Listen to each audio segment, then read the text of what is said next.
अस्सलाम वालेकुम। Economy matters में खुशामदीद। मैं हूं शाज़िब अहमद। सबसे पहले शामिल करेंगे आज की टॉप स्टोरीज। इंटरनेशनल मार्केट में खामतेल की कीमतों में 2% तक कमी। बरतानवी ब्रेंट क्रूड 93, अमरीकी WTI की $85 में ट्रेडिंग हो रही है। मुल्क में गहरे पानी की नई बंदरगाह बनाने की तैयारी। केटी बंदर पोर्ट के पहले मरहले की लागत का तखमीना $522 मिलियन लगाया गया। चीनी कंपनी ने सदर आसिफ अली जरदारी को मास्टर प्लान पेश कर दिया है। और SECP ने वेंचर कैपिटल बिल का मुसवदा बोर्ड ऑफ इन्वेस्टमेंट को इरसाल कर दिया। मुजवदा कानून साजी का मकसद स्टार्टअप्स और टेक्नोलॉजी कंपनियों के लिए सरमायाकारी के मौके में इजाफा करना है।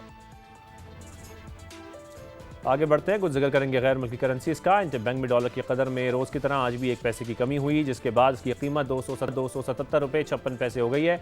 यूरो को देखें तो 87 पैसे की कमी हुई इसमें। बरतानवी पाउंड 31 पैसे सस्ता होकर 378 रुपये 26 पैसे पर आ गया है। गोल्ड मार्केट की बात करते हैं। मुल्क में सोने की कीमत में मुसलसल चौथे रोज भी बड़ा इजाफा देखा गया। 4200 रुपये महंगा हुआ। कीमत 4,87,136 रुपये हो गई है। 10 ग्राम के रेट्स में $3600 रुपये का इजाफा हुआ है। और इंटरनेशनल मार्केट को देखें तो सोना $42 फी औंस महंगा हुआ, जिसके बाद कीमत $4,640 पर पहुंच गई है। आज के मौजू की तरफ आते हैं। आज के प्रोग्राम में हम जिक्र करेंगे चीनी की एक्सपोर्ट के फैसले का। हुकूमत ने 1,08,000 टन चीनी एक्सपोर्ट करने का फैसला किया है। जो ट्रेडिंग कॉर्पोरेशन ऑफ पाकिस्तान अपने पास मौजूद इंपोर्ट की गई चीनी को एक्सपोर्ट करेगी। TCP ने 3 लाख चीनी इंपोर्ट की। महंगी और क्वालिटी में हल्की होने की वजह से ये चीनी मकामी बाजारों में फरोख्त नहीं हो सकी। अब बचे हुए ज़खायर को एक्सपोर्ट करने की कोशिश की जा रही है। दूसरी जानिब ताकतवर पाकिस्तान शुगर मिल्स एसोसिएशन भी मुसलसल हुकूमत पर प्रेशर डाल रही है कि उसके पास मौजूदा ज़खायर को एक्सपोर्ट करने की इजाज़त दी जाए। एसोसिएशन के मुताबिक जुलाई तक 31 लाख टन चीनी के स्टॉक्स मौजूद थे, इसलिए नया क्रशिंग सीजन शुरू होने से पहले 6,33,000 टन सरप्लस ज़खायर को बरामद करने की इजाज़त दी जाए। चीनी बरामद करने के फैसले पर अवामी हलकों की जानिब से यह देखा जा रहा है कि कुछ तहफ़्फ़ुज़ात सामने आ रहे हैं, जिनका मौक़िफ़ यह है कि गलत अदाद-ओ-शुमार पेश करके पहले चीनी एक्सपोर्ट की जाती है, फिर कमी का दावा करके चीनी को इम्पोर्ट किया जाता है। इस सारे चक्कर में कुछ लोगों को अरबों रुपए का फायदा भी होता है, लेकिन घिनौने चक्कर की कीमत आवाम को महंगी चीनी की सूरत में देनी पड़ती है। पिछले साल भी ये कहा गया कि पहले चीनी एक्सपोर्ट हुई, फिर इंपोर्ट की गई और अब फिर एक्सपोर्ट की इजाज़त मांगी जा रही है। अदाद-ओ-शुमार को देखें तो पिछले साल जो 3 लाख टन चीनी इंपोर्ट की गई वो इस्तेमाल ही नहीं हो सकी। कंपटीशन जो कमीशन है पाकिस्तान, उसकी दस्तावेजात के मुताबिक भी शुगर एडवाइजरी बोर्ड को शुगर मिल्स एसोसिएशन की जानिब से गलत एदाद-ओ-शुमार देकर चीनी बरामद करने की इजाज़त ली गई। इस सारे मामले पर सबसे पहले आपको ज़हीर अली की रिपोर्ट दिखाते हैं, फिर आगे डिस्कशन करेंगे। मिफ्ता इस्माइल साहब भी हमारे साथ मौजूद होंगे। पाकिस्तान का शुगर सेक्टर मिल्स मालकान और हुक्मरानों के लिए आमदनी का बड़ा जरिया बन चुका। गुज़िश्ता साल हुकूमत ने पहले 7.5 लाख मैट्रिक टन चीनी बरामद करने की इजाजत दी। मार्केट में किल्लत पैदा हुई तो सार्फिन 120 रुपए किलो वाली चीनी 200 रुपए से जायद में खरीदने पर मजबूर हुए। कीमतें कंट्रोल करने के लिए 3 लाख मैट्रिक टन चीनी टैक्स और ड्यूटी माफ करके दरामद की गई, मगर कीमतें कम हुई, न दरामदी चीनी फरोख्त हो सकी। अब हुकूमत दोबारा 1,08,000 मैट्रिक टन चीनी बरामद करने जा रही है। गुज़िश्ता साल इस्लामाबाद में चीनी 55 रुपए, खुशदार में 56, कोयटा में 58, पिशावर में 72, फैसलाबाद में 52, लाहौर में 44, सियालकोट में 49, हैदराबाद में 57, सक्खर में 64 और कराची में चीनी 55 रुपए किलो महंगी फरोख्त होती रही। ऑडिट हुकाम ने पब्लिक अकाउंट्स कमेटी को बताया कि इस मनमानी से अवाम पर 300 अरब रुपए से जायद का इजाफी बोझ पड़ा, जबकि मुसाफिकती कमीशन के मुताबिक शुगर मिल्स ने 13% इजाफी पैदावार का झूठा डाटा देकर चीनी बरामद की। 57 लाख मैट्रिक टन की पैदावार को 66 लाख जाहिर किया गया। माली साल 2019-20 में मिल्स मालकान को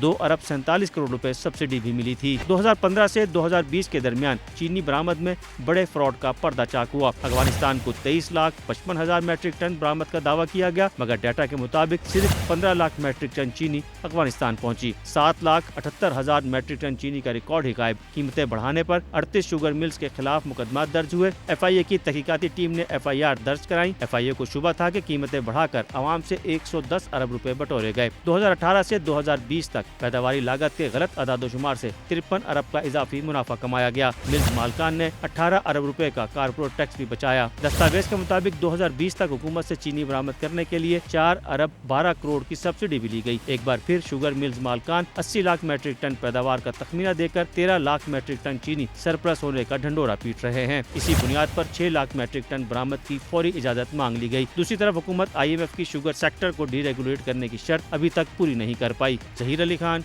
समा, इस्लामाबाद। इसी मामले पर सबसे पहले बात करेंगे, मईशत पर गहरी नजर रखते हैं, हमारे इस्लामाबाद के ब्यूरो चीफ हैं शकील अहमद हमारे साथ मौजूद हैं। शकील, बहुत शुक्रिया वक्त देने के लिए। शकील साहब, ये चीनी की बरामद और दरामद का जो घन चक्कर है, फिर माफिया की इसमें देखी जा रही है कि चांदी हो रही है, लेकिन अवाम रुल रहे हैं, कभी महंगी चीनी मिलती है, कभी मिलती ही नहीं है, ये पूरी कहानी है क्या?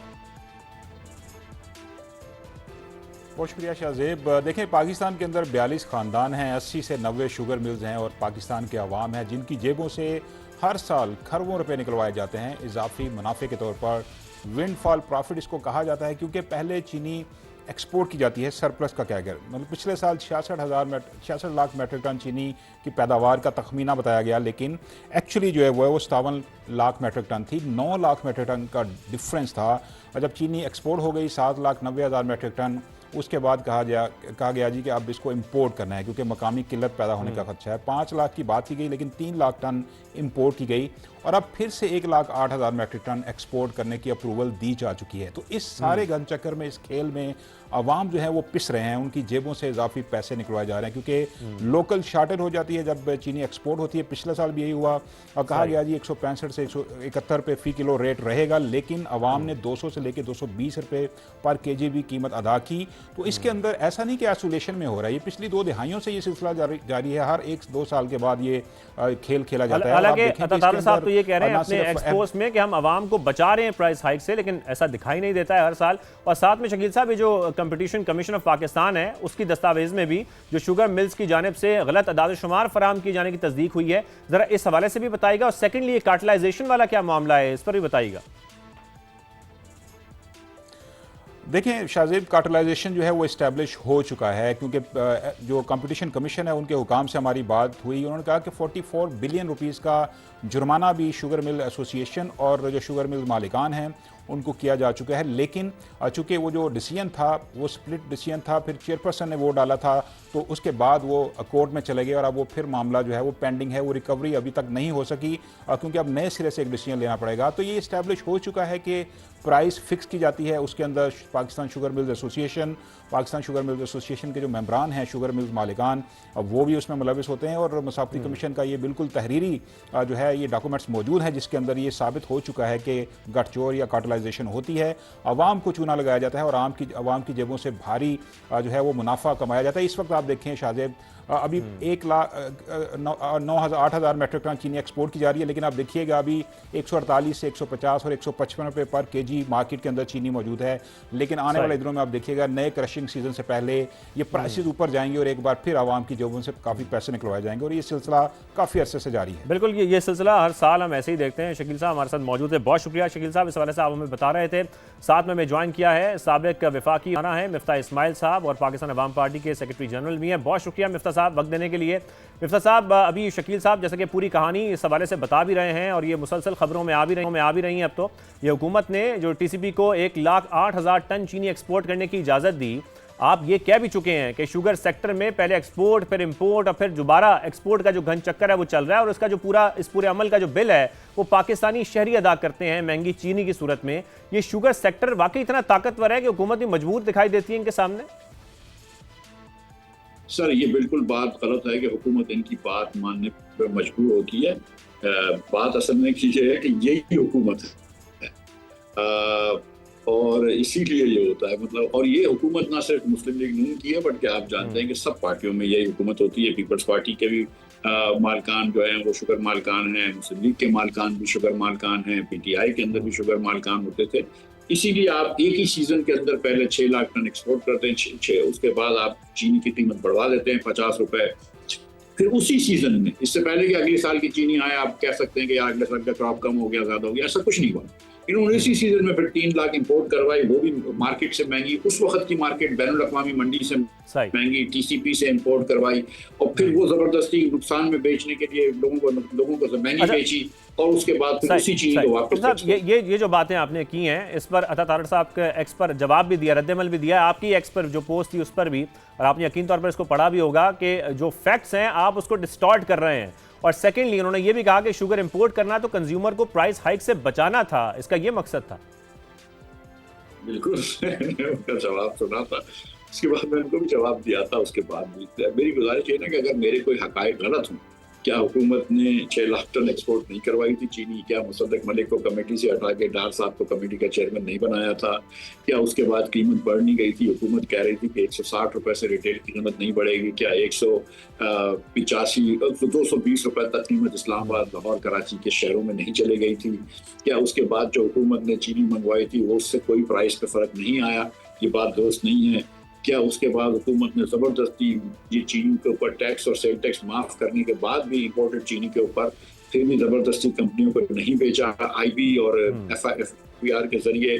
क्या उसके बाद भी वो चीनी नहीं बेच सके तो अब चीनी वापस नहीं भेज रहे? ये सारे तो हक़ाइक़ हैं ना। अगर तो मैं गुजारिश करूँ आपको कि अगर आप मुझे कह रहे हैं कि मिफ्ताह मियां आपके कोई हक़ाइक़ गलत हैं, तो फिर आप उसकी निशानदेही तो करें ना कि आपने कहाँ गलत बयानी की है। अगर वो मुझे इसकी मुझे इस्लाह फरमा देते हैं मेरी कि भाई आपने ये फला चीज़ गलत बयानी की है, तो फिर मैं अपने आप को दुरुस्त करता, तस्हीह करता अपनी। लेकिन उन्होंने तो ये कोई फरमाया नहीं, सिर्फ ये कह देना कि आपके हक़ाइक़ गलत हैं। और उसके बाद आप देखें कि शहबाज राना साहब, जो कि मेरे ख्याल से पाकिस्तान के नंबर 1 इकोनॉमिक जर्नलिस्ट हैं, उन्होंने वो चीज़ लिखी कि अब मैं मिफ्ता इस्माइल नहीं कह रहा, IMF कह रहा है कि आपकी जो है वो इलीट कैप्चर है, इसके अंदर शुगर इंडस्ट्री की कैप्चर है। उन्होंने ये बताया कि ये आपने इतनी एक्सपोर्ट की, इतनी इंपोर्ट की। तो हक़ाइक़ तो मेरे ख्याल से ठीक। बिल्कुल बिल्कुल, अब तो ये हर तरफ डिस्कस हो रहा है। और इस पूरी सूरत हाल का अगर जायजा लें मिफ्ता साहब, गुज़श्ता साल हुकूमत ने चीनी बरामद की और बाद में 3 लाख टन चीनी इंपोर्ट की, जिसका आपने भी जिक्र किया, जिसका बड़ा हिस्सा फरोख्त नहीं हो सका और वो TCP के पास पड़ा हुआ है। तो इसका मतलब फिर यही समझा जाए कि हमारे पास मकामी चीनी ज़रूरत पूरा करने के लिए काफ़ी थी, इंपोर्ट का जो फैसला था वो गलत था। लेकिन फिर सवाल यहाँ पर यह भी आता है मिफ्ता साहब, फिर इसका जिम्मेदार कौन है, किसको जिम्मेदार ठहराया जाए इसका?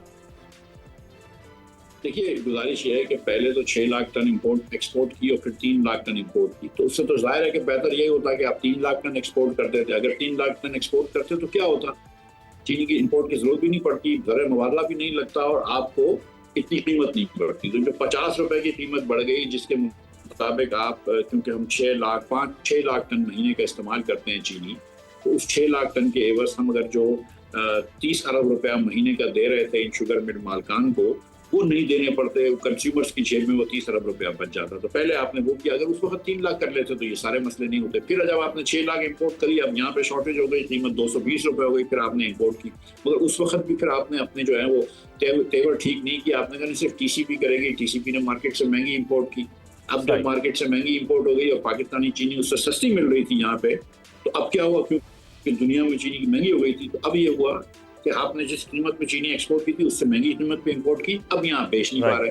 आप जब बेच नहीं पा रहे तो अपने IB के और FBR के ऑफिसरों से कंपनियों पर प्रेशर डलवाया और कंपनियों को लोकल चीनी खरीदने के ऊपर पाबंदी लगाई, इफेक्टिव पाबंदी लगाई, और फिर उसके बाद आपने जबरदस्ती बेची। लेकिन वो 2 लाख टन बेची, वो 1 लाख टन बेच गया, अब वो बेचेंगे, वो फिर सस्ती बिकेगी। तो 3 जगह नुकसान हुआ है। देखें कितना सादा कोई नहीं होता। अब जिम्मेदार तो देखें इस हुकूमत के अंदर जो है ना, वो सब चीजों का जिम्मेदार वजीर आजम होता है। अब अगर वजीर आजम साहब का ये कह देते हैं कि मैं जिम्मेदार नहीं, तो फिर कौन? यानी कि आपके मुताबिक पर यह कहा जाए कि वजीर आजम इसके जिम्मेदार हैं, जो जवाब पेश किए जाते हैं एक्सपोर्ट या इंपोर्ट पर वो हमारे सामने है मिफ्ता साहब, मगर अवाम की जेबों से कितना पैसा इजाफी निकलवाया गया है ये बहुत तकलीफ दे है। भाई, चाहे वो डीजल की गलत पॉलिसी हो जिसमें रिफाइनरीज को पैसे ज्यादा दे दिए जाएं, बोझ अवाम पे होता है। पेट्रोल की गलत पॉलिसी हो जिसमें ऑयल कंपनीज को पैसे ज्यादा दे दिए जाएं, बोझ अवाम पे होता है। बिजली के अंदर सर्कुलर डेट बढ़ जाए, बोझ अवाम पे होता है। बिजली के आप ज्यादा मुआहदे कर लें, बोझ अवाम पे होता है। IPPs के गलत मुआहदे कर लें, बोझ अवाम पे होता है। तो बोझ देखें, अवाम आखिर में इस मुल्क के मालिकान तो अवाम है ना। इस वक्त जो है वो मतलब ठीक है, इस मुल्क के मालिकान तो अवाम है पाकिस्तान के। जो पाकिस्तान के साथ मसला होगा इवेंचुअली बोझ हम पे पड़ेगा। तो तभी तो जो हम ये कहते हैं कि पाकिस्तान में 21 साल की, और ये मैं नहीं कह रहा हूँ, हुकूमत के आदाद व शुमार कह रहे हैं कि पाकिस्तान में 21 साल की सबसे ज्यादा अनएम्प्लॉयमेंट हो गई है।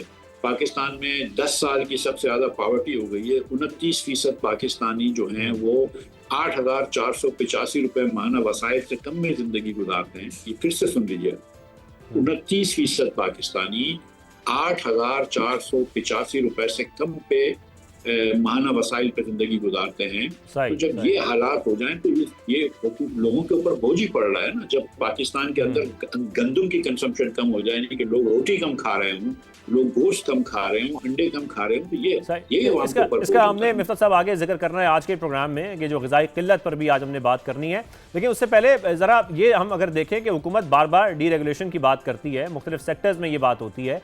एक शुगर सेक्टर को भी देखें, जब रेगुलेटर्स के होते हुए अवाम को अरबों रुपए के टीके लग रहे हैं, तो डीरेगुलेशन पॉलिसी के क्या असरात होंगे? क्या हुकूमत सही फैसला करेगी अगर ये ऐसा फैसला करेगी तो? पाकिस्तान में आप जिस तरह सोच रहे हैं वो सोच आपकी बिल्कुल दुरुस्त है कि रेगुलेशन करके अवाम को प्रोटेक्ट करना चाहिए। लेकिन होता ये हमारे यहाँ इफेक्टिवली कि रेगुलेशन करके या इंटरवेंशन करके मार्केट में हम अवाम को प्रोटेक्ट नहीं करते, कंपनीज को प्रोटेक्ट करते हैं। लिहाजा मेरा तो ये ख्याल है कि अगर हम इन चीज़ों को बैन अवी मार्केट्स के ऊपर छोड़ दें तो बेहतर हो जाएगा। लेकिन उसमें एक शर्त यह है, देखें ऐसा होता है भाई कि अभी हम जो है ना, जब गन्ना पैदा हो रहा होता है, जब गन्ने की हार्वेस्ट हो रही होती है, तो उस वक्त हम एक्सपोर्ट बैन करते हैं। एक्सपोर्ट बैन करते हैं तो चीनी की कीमत यहाँ कम होती है, चीनी की कीमत कम होती है तो गन्ने की कीमत भी कम होती है, तो जो किसान है उसको गन्ने की कम कीमत मिलती है। अब जब वो मिल वाले पूरा गन्ना खरीद लेते हैं, चीनी वाले मिल गन्ना खरीद लेते हैं काश्तकार से, तो जनवरी फरवरी के अंदर फिर वो एक्सपोर्ट खोलते हैं। तो अगर आपने एक्सपोर्ट खोलना है तो फिर पूरे साल एक्सपोर्ट खोलो, और एक्सपोर्ट खोलो पूरे साल, इंपोर्ट भी खोलो पूरे साल, गन्ने की भी एक्सपोर्ट खोल दो पूरे साल, गन्ने मतलब, तो फिर आप जो है ना वो लेवल प्लेइंग फील्ड करें, और 2-4% बिल्कुल आप फार्मर्स को प्रोटेक्शन देने के लिए इंपोर्टेड चीनी के ऊपर जो है वो थोड़ी सी ड्यूटी रखें, मिल वाले भी बच जाएंगे। लेकिन इन मिल वालों में, और ये तो मैं आपको बताऊं कि तो एक सती चीज हम ले रहे हैं, आपको पता नहीं है कि ये कितनी महंगी बिजली बेचते हैं हुकूमत को। ये जो बगास से, जो गन्ने का जो बच जाता है छिलका, जिससे ये बगास बनाते हैं, उसमें कितनी महंगी चीनी बेचते हैं ये, और बिजली बेचते हैं हुकूमत को। तो ये तो अच्छा, एक तरफ तो आप ये कह रहे हैं कि पूरा साल एक्सपोर्ट भी और इंपोर्ट जो है वो की जाए, ठीक है, लेकिन दूसरी जानिब जब मार्केट की हम बात कर रहे हैं, डीरेगुलेशन की बात हो रही है, अगर मार्केट पर ये छोड़ा जाता है मिफ्ता साहब, फिर शुगर मिल्स की एक नई मोनोपोली बनकर सामने नहीं आएगी? मोनोपोली तो देखें एक मिल की होती है ना, अगर एक मिल हो तो मोनोपोली हो, या जिस तरह ये कार्टेल बना लेते हैं और अभी हुकूमत इनकी सरपरस्ती करती है, तो वो मोनोपोली होती है। आप खुला छोड़ दीजिए। आपके मुल्क के अंदर मिसाल के तौर पर चावल के ऊपर तो कोई हुकूमत की इंटरवेंशन नहीं है, चावल ठीक चलते हैं। पाकिस्तान के अंदर पूरे पाकिस्तान में हम घी तेल तो बहुत कम पैदा करते हैं, ज्यादातर 95-98% तो इम्पोर्ट होता है, वो कोई मसला नहीं। कभी मार्केट ऊपर होगी, कभी मार्केट नीचे होगी। आप देखें गंदम में भी आपने ये किया कि 2-3 साल से फार्मर्स को आपने तबाह किया। इस साल भी फार्मर्स से आपने 70 रुपए का गंदम लिया है जो स्टॉकिस्ट और इन्वेस्टर्स के पास है, और आज गंदम जो है वो हो गया है 125 रुपए 130 रुपए किलो। आटा हो गया 150-160 रुपए किलो। अब जब आप 150 रुपए का आटा लेके आते हैं, जो कि गंदम जो कि फार्मर्स ने जो बेचारे ने पैदा किया है उसको तो 60-70 रुपए मिले हैं, तो आप जाती कर रहे होते हैं ना। तो आप मतलब ये जब भी हमने देखा है, चाहे वो डीजल में हो, पेट्रोल में हो, गंदम में हो, हुकूमत जो है वो किसान के भी खिलाफ होती है, सारिफ के भी खिलाफ होती है, बस सिर्फ कंपनियों के, इन्वेस्टर्स के जो है।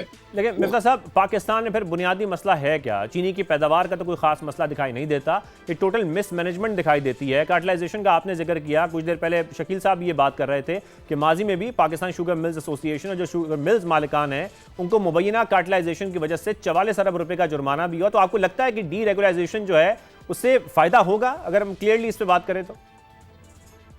कह रहे हैं कि रेगुलेट करो, तो आप चीनी मिल मालिकान को कह रहे हैं कि आप रेगुलेट करें, तो चीनी मिल मालिकान तो चीनी के मिल के हक में ही फैसला देंगे ना। ये तो ह्यूमन नेचर है ना यार, ठीक है। तभी तो हम न्यूट्रल एम्पायर्स पे गए थे ना, पाकिस्तानी और इंडियन और अंग्रेजी एम्पायरों से, क्योंकि वो अपनी टीमों के हक में फैसले देते थे। आप तो ये तो आपको पता है कि हर पार्टी के अंदर जो है वो बरसरे इक़्तिदार जो भी आ जाए पार्टी, वो मालिकान तो चीनी के मालिकान बैठे होते हैं, हुकूमत के मालिकान, पार्टी के मालिकान वही है। तो फिर आप उनसे कैसे फैसला करें? तो छोड़ दें इसको। मतलब आप जब पूरी पाकिस्तान के अंदर 99% चीजें जो है वो फ्री मार्केट पे छोड़ी हुई होती हैं, तो इसको आपने क्यों उसके अंदर आपने हर साल जो है वो हुकूमत की इंटरवेंशन करनी है? छोड़ दो। आप पूरा साल खोल दो इसकी इंपोर्ट, पूरा साल खोल दो इसकी एक्सपोर्ट। आपने फार्मर्स को सब्सिडाइज करना है, आप सस्ती फर्टिलाइजर दे दें, आप सस्ता DAP दे दें, आप पानी के अंदर इनको सप्लायर दे दें, आप इनको और थोड़ी सी इनकी अच्छी सीडिंग वगैरह या अच्छे कोई वो करने के फार्मर्स के तरीके बता दें, ये सब कुछ कर लें, आप एक्सटेंशन प्रोग्राम्स कर लें। लेकिन आप मतलब ये कि हर साल जो है वो फार्मर्स के नाम पे और सारिफ के नाम पे मिल वालों को फायदा पहुंचा रहे हैं। साहब, सवाल ये है कि ये सिलसिला कैसे रोकेगा? ये जो किल्लत पैदा की जाती है, इसका जो भी जिम्मेदार है उसके खिलाफ कोई तहकीकात हो, कोई एक्शन तो होना चाहिए, या ये सिलसिला ऐसे ही चलता रहेगा? आगे आने वाले सालों में भी हम ऐसे ही देखेंगे, यही सब कुछ हो रहा होगा, फिर चीनी महंगी हो रही होगी, फिर एक्सपोर्ट की जा रही होगी, कोई जो प्रेशर क्रिएट होता है, आपको लगता है कि अभी जो तमाम चीज़ें हो रही हैं, इतना हाईलाइट किया जा रहा है इस इशू को, उससे कोई प्रेशर क्रिएट हुआ है हुकूमत पर और आने वाले वक्त में हम देखेंगे कि ऐसा नहीं होता दिखाई देगा हमें? मेरा ये ख्याल है कि इस बार जितनी बातें हुई हैं, पब्लिक प्रेशर आया है, तो अब 2-3 साल तो ये कुछ शर्म का वो करेंगे, मुजाहरा करेंगे, और मेरा नहीं ख्याल है कि, लेकिन फिर इस साल भी एक्सपोर्ट की इजाजत दे रहे हैं। लेकिन ये कि देखिए, सच्ची बात यह है कि हुकूमत का कोई सेंस नहीं है इसके अंदर इंटरवेंशन करने का, चाहे वो गंदम की मार्केट हो, चाहे वो आटे की मार्केट हो। हुकूमत खराब ही करती है, चीनी की मार्केट हो। जिस मार्केट में हुकूमत ने हाथ डाला है वो अपने TCP से इंपोर्ट करवाते हैं। अभी आप देखिएगा फिर ये गंदम इंपोर्ट कर रहे हैं। मैं आपको यकीन दिला रहा हूँ कि प्राइवेट सेक्टर सस्ता इंपोर्ट कर लेगा गंदम, और आटा थोड़ा और सस्ता हो जाएगा। लेकिन ये बजे दें कि हम TCP से इंपोर्ट करना है। भाई क्यों करना है TCP से इंपोर्ट? TCP के इंपोर्ट में कोई चांद तारे लगे? TCP मार्केट से महंगा इंपोर्ट करेगा, मखसूस ममालिक से इंपोर्ट करेगा, और जो भी जिनको भी जो मराद मिल रही होंगी वो मिलती रहेंगी।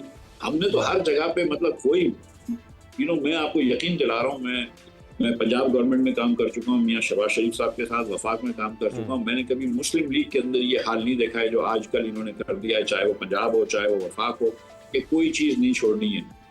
ये मतलब ये बहुत ज़्यादा पीपल्स पार्टी का असर आ गया है। मिफ्ता साहब, अभी रिसेंटली आपका एक्सपर्ट पोस्ट आया और वफाकी वज़ीर इत्तलात की भी पोस्ट आई, उसमें आपने लिखा कि हुकूमती टीम और FBR अफसरान ने चीनी मुबैना तौर पर ज़बरदस्ती फ़रोख्त की और ज़्यादा कीमत पर फ़रोख्त की गई।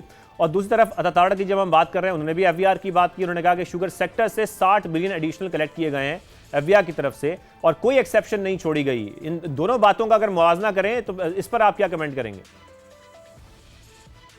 2-3 बातें इसमें बता दूं। एक तो जो मैंने बात की है वो तो डिफरेंट बात है कि इन्होंने जबरदस्ती ये चीनी महंगी मार्केट से बेची है, इस पे तो कोई कॉन्ट्रडिक्शन नहीं है। आप किसी से भी पूछ लीजिए, मुझे तो पता है ये। आप अगर ये गलत कहते हैं तो मैं सियासत छोड़ दूंगा कि ये बात नहीं हुई। ठीक है, एक तो ये बात हो गई। दूसरी बात आप कह रहे हैं कि आपने 60 अरब रुपए ज्यादा जमा करें, उस पर 3 चीजें हैं। मैंने आपको तीनों वजूहत बता दी। नंबर 1 वजह ये थी, मैंने अपने वजूहत में लिख दिया कि अगर चीनी की कीमत 50 रुपए बढ़ जाएगी और आप 18% टैक्स लेते हैं तो आप हर किलो पे 9% चीनी 9 रुपए ज्यादा मिलेंगे ना आपको, राइट? हर किलो पे 9 रुपए ज्यादा मिल रहे हैं, और अगर 6 लाख टन बेच रहे हैं तो 5.4 अरब रुपया तो महीने का हो गया। आपने चीनी महंगी कर दी तो 18% उसका महंगा हो गया 9 रुपए से। तो इसमें कौन सी मतलब ये बड़ी समझदारी की बात है। दूसरी बात ये कि आपने 15 रुपए मैन्युफैक्चरर्स को बेचने के ऊपर एक्साइज टैक्स लगा दिया, आपने नया टैक्स लगा दिया जो मैन्युफैक्चरिंग के ऊपर है, तो वो हो गया। और तीसरी चीज ये है, और ये बिल्कुल मैं मानता हूँ कि ट्रैक एंड ट्रेस से चीनी के अंदर जो चोरी होती थी उसमें कमी आई। इसमें कोई बहस नहीं है कि जो चीनी के मिल मालकान चोरी करते थे उसमें कमी आई है, और वो ट्रैक एंड ट्रेस और FBR को उधर क्रेडिट जाता है। लेकिन फिर भी मैं आपसे ये गुजारिश करता हूँ कि ये 60 अरब रुपया जो FBR ने जमा किया है ये लोगों की जेब से गया है, मिल वाले कोई नहीं देता इसको। ठीक है, जब आपने सेल टैक्स चीनी महंगी कर दी और सेल टैक्स ज्यादा हो गया तो मिल वाला थोड़ी अपनी जेब से 9 रुपए दे रहा है, तो 9 रुपए आपको पास। मिफ्ता साहब, मैं चाहूंगा कि आप हमारे साथ मौजूद रहिए। आबिद सुलेर साहब भी हमें ब्रेक के बाद ज्वाइन करेंगे। हम UN की रिपोर्ट पर बात करेंगे, ग़िज़ाई क़िल्लत के ऊपर। हमारे साथ मौजूद रहिए, ब्रेक शामिल करते हैं।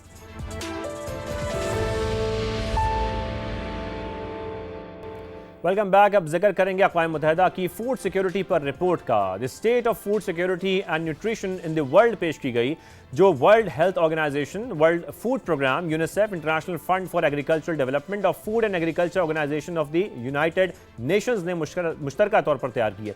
अक़वाम मुत्तहिदा रिपोर्ट के मुताबिक पाकिस्तान में ग़िज़ाई क़िल्लत के शिकार अफराद की तादाद बढ़ गई है। ग़िज़ाई क़िल्लत के शिकार अफराद 4 करोड़ से तजावुज़ कर गए हैं, यानी हर 100 में से 16 अफराद को अपनी बुनियादी ग़िज़ाई ज़रूरत पूरी करने में मुश्किलात का सामना है। फिर 7 लाख अफराद सेहत बख्श खुराक यानी हेल्दी डाइट खरीदने से कासिर हैं, जो मुल्क की आबादी का 63% है। ग़िज़ाई अदम तहफ़्फ़ुज़ भी शदीद हो गया है, जिसका सामना करने वालों की तादाद 38 लाख रही है। मकामी गंदम की कीमतों में 16% इजाफा रिकॉर्ड किया गया और अक़वाम मुत्तहिदा की रिपोर्ट में माहौलियाती तब्दीलियों के असरात का भी जिक्र किया गया है। इसी पर आज हमने बात भी करनी है। इसी हवाले से गुफ्तगू करने के लिए मिफ्ता इस्माइल साहब भी हमारे साथ मौजूद हैं। मिफ्ता साहब, इस पर मैं आपसे कमेंट चाहता हूँ। ये UN की जो रिपोर्ट है वो हमें ये बता रही मुल्क में अमीर और गरीब का जो डिवाइड है वो कितना बढ़ गया है और किस हद तक 63% जो इस वक्त हम देख रहे हैं कि ग़िज़ाई क़िल्लत है वो पैदा हो गई है। इस पर ज़रूर कमेंट कीजिएगा। एक्चुअली इससे पहले हुकूमत पाकिस्तान की रिपोर्ट आई थी, इकबाल साहब के महकमे ने इसको पब्लिश की थी और मैंने उस पर मुबारकबाद भी दी कि आपने सच पब्लिश कर दी, जिसमें हमने ये देखा है कि 2018 के मुकाबले में 2024 में पाकिस्तानी जो है वो गोश्त कम खा रहा है, चिकन कम खा रहा है, वो तेल कम खा रहा है, वो दालें कम खा रहा है, वो अंडे भी कम खा रहा है, लेकिन वो यहाँ तक कि आटा और चावल और भी कम खा रहा है। अब आप गंदम और आटे से, रोटी से नीचे सब्स्टिट्यूशन नहीं हो सकती है। अगर आप रोटी भी आपको महंगी पड़ रही है और आप वो भी नहीं खा सकते तो फिर आप कुछ नहीं खाएंगे। तो आप ये देखें कि भूख बढ़ रही है। माएँ जो एक रोटी खाती थी वो आधी रोटी खाती हैं और अपने बच्चे को आधी रोटी देती हैं। बाप जो है वो 2 रोटी या 1 रोटी खाता है, तो वो 1 रोटी खाता है और वो मतलब अपने बच्चे को देता है। तो हमने यहाँ पे भूख बढ़ा दी है। मैं आपको एक बता दूं कि पाकिस्तानी औसतन 2018-19 के अंदर तकरीबन 4 अंडे महीने के खा सकता था औसत। अब वो 2024-25 में 3 अंडों पे आ गया। 3 से भी एक्चुअली महीने के 3 अंडे भी नहीं खा सकता, जरा सा कम 10.8 दिन में एक अंडा खाता है। इसका मतलब है कि 21 पाकिस्तानी मिलकर 20 अंडे खाते हैं, 60 अंडे खाते हैं महीने के। 21 पाकिस्तानी मिलकर 60 अंडे खाते हैं। इसका मतलब है कि अगर एक पाकिस्तानी रोज के सुबह 2 अंडे खाता है ना, तो 20 पाकिस्तानी कभी जिंदगी में अंडे नहीं खा सकते। हम वहां पे गुर्बत को लेकर आ गए हैं। हम बातें तो बड़ी बड़ी करते हैं, लेकिन हमको ये सोचना चाहिए कि मिफ्ता इस्माइल साहब, थैंक यू वेरी मच, बहुत शुक्रिया, आपने हमें कीमती वक्त दिया। साथ में हमें ज्वाइन कर चुके हैं एग्जीक्यूटिव डायरेक्टर SDPI और माहिर मईशत आबिद सुलेरी साहब। आबिद क़य्यूम सुलेरी साहब, बहुत शुक्रिया वक्त देने के लिए। आबिद साहब, आप खुद फूड सिक्योरिटी में PhD भी हैं और आपकी काफ़ी रिसर्च है इसके ऊपर। सबसे पहले ये जो UN रिपोर्ट सामने आई है, ये हमें क्या बता रही है? किस हद तक जो गुर्बत है वो बढ़ती जा रही है कि अब खाना भी अफोर्ड नहीं कर पा रहे हम लोग? जी, यूनाइटेड नेशन की जो हालिया रिपोर्ट है वो हेल्दी डाइट के बारे में है, जो कि इस चीज़ को बता रही है कि किन ममालिक में कितने फ़ीसद लोग जो हैं वो एक ऐसी ग़िज़ा अफोर्ड कर सकते हैं जो कि उनकी तमाम न्यूट्रिशनल वैल्यूज़ को पूरा करती है या नहीं। पाकिस्तान के बारे में जब हम देखते हैं तो यहाँ पे जो साउथ एशिया के मुकाबले में हेल्दी डाइट की कीमत सबसे कम है, लेकिन उसके बावजूद अगर आप देखें तो सबसे ज़्यादा अफराद परसेंटेज के हिसाब से यहाँ पे हैं जो कि उस हेल्दी डाइट को अफोर्ड नहीं कर पाते। उसके बाद इस रिपोर्ट ने पाकिस्तान की केस स्टडी प्रेजेंट की है, जिसमें उन्होंने बताया कि जो अमीर तबका है वो तो अपने खाने पीने की चीज़ों में दूध, फल, मछली और इस तरह की जो बाकी बैलेंस डाइट है वो अफोर्ड कर सकते हैं, जबकि जो गरीब तबका है उसकी अगर आप देखें तो सारी ग़िज़ा वो गंदम और चावल या दाल इस पे होती है। उनका आबिद सुलेरी साहब, ये तो बहुत अलार्मिंग है। ये तो बहुत अलार्मिंग है कि 2025 में तकरीबन 63% पाकिस्तानी सेहत बख्श खुराक खरीदने से महरूम रहे हैं। ये इस रिपोर्ट में डाटा कितना एक्यूरेसी रखता है? आप क्या समझते हैं, हकीकत इससे कहीं ज़्यादा ख़राब हो सकती है? जी, ये जो मेथोडोलॉजी थी, ये मेथोडोलॉजी चूँकि तमाम ममालिक के लिए है, जाहिर है कि उसको स्टैंडर्डाइज किया गया। मेरा ख्याल है कि पाकिस्तान को एक अपना हेल्थ इंडेक्स जो है वो बनाना चाहिए। ये हेल्थ इंडेक्स जो है बुनियादी तौर पे आपकी जो बाकी तमाम अखराजात हैं, ज़रूरी अखराजात, वो निकालने के बाद डिटर्मिन करता है कि आपके पास कितनी रकम बची जिससे कि जो कि आप खुराक पे खर्च कर सकते हैं।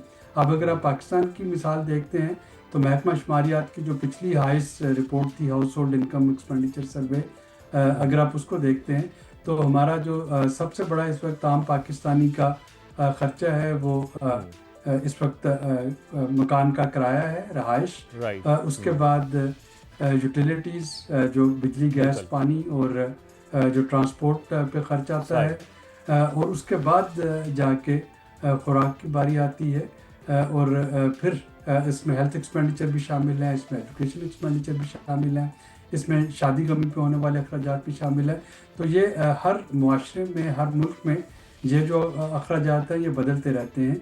तो इसमें शायद वर्ल्ड बैंक की मेथोडोलॉजी से हट के अगर हुकूमत एक अपना हेल्थ इंडेक्स जो है इसकी बेस पे बनाए, जिसमें देखे कि एक आम कुनबा जो पाकिस्तान में है वो अपने तमाम अखराजात करने के बाद महीने में कितने पैसे उनके पास बचते हैं। आबिद साहब हमारे साथ मौजूद रहिए, एक ब्रेक शामिल करते हैं। कुछ मजीद सवाल मैं आपसे करना चाह रहा हूँ, साथ में।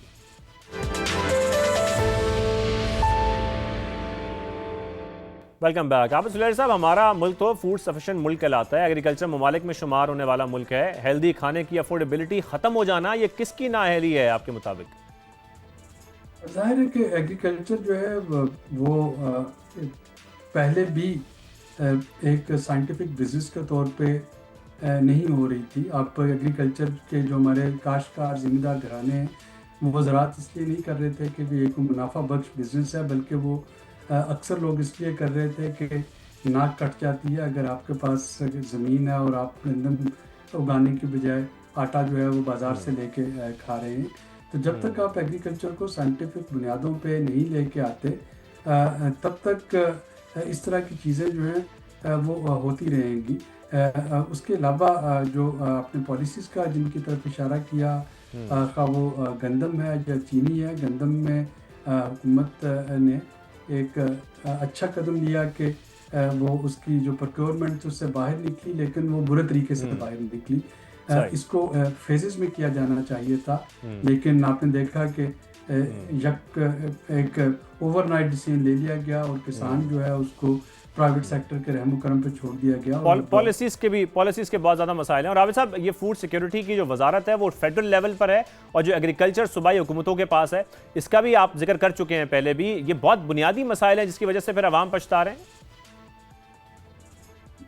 इसका बड़ा सिंपल सा हल है कि आप एक नेशनल फूड सिक्योरिटी कौंसल जो बनाएं, जिसमें के चारों जो सूबाई वजारतें और वफाकी हुकूमत है, ये मिल बैठ के पूरे साल की अपनी प्लानिंग एक दूसरे के साथ शेयर करें, रिसर्च एक दूसरे के साथ शेयर करें, डाटा शेयरिंग करें और उसके मुताबिक आपके पास एक पूरा प्लान हो।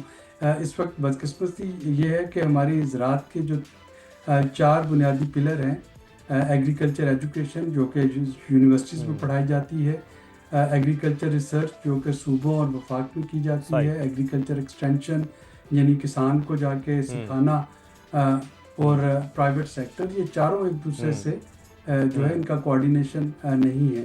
और अगर कोऑर्डिनेशन नहीं है तो सिंध जो एग्रीकल्चर डिपार्टमेंट है उसको नहीं पता कि पंजाब में किस चीज़ पे रिसर्च हो रही है। और इसमें एक बड़ा कोऑर्डिनेशन का फुकदान दिखाई देता है। आखिर में पाकिस्तान से जो ग़िज़ा के मसाइल हैं, आबिद साहब, वो किस तरीके से हल किए जा सकते हैं? इस सूरत-ए-हाल से निकलने के लिए क्या कुछ करना पड़ेगा फौरी तौर पर? फौरी तौर पे तो हमें 2 चीज़ों की तरफ देखना होगा। जो किल्लत जो है वो आपके एक्सटर्नल फैक्टर्स की वजह से है, उनको कैसे कंट्रोल किया जाए। और मैं क्लाइमेट चेंज की तरफ इशारा कर रहा हूँ, जहाँ मैं जो सप्लाई चेन है, खाद की बर वक्त फराहमी, बीजों की बर वक्त फराहमी, पानी की बर वक्त फराहमी, इसको कैसे ठीक करना है। और दूसरा है कि जब आपकी फसल उग जाती है तो उसके बाद उसको मसनूई किल्लत से कैसे बचाया जाए, होर्डिंग से कैसे बचाया जाए। और वो होर्डिंग से बचाने के लिए आपके पास डाटा होना ज़रूरी है। आपको जो इस वक्त स्टोरेज फैसिलिटीज़ हैं वो होना ज़रूरी है, ताकि किसान को मिडिल मैन जो आड़ती जो है वो एक्सप्लॉइट ना कर सकें किसान की, बिल्कुल, ताकि किसान को भी बचाया जा सके, प्रोटेक्ट किया। और जिस तरीके से हम ये ग़िज़ाई किल्लत देख रहे हैं, ये भी हमारे वहाँ में पैदा ना हो। बहुत शुक्रिया। डायरेक्टर SDPI और माहिर मईशत आबिद सुलेहरी साहब हमारे साथ मौजूद थे, इस हवाले से गुफ्तगू कर रहे थे। आपका भी, मिफ्ताह इस्माइल साहब इससे कबल हमारे साथ मौजूद थे, आप दोनों का बेशुक्रिया। हमारा वक्त खत्म होता है, इजाज़त दीजिए, अल्लाह हाफ़िज़।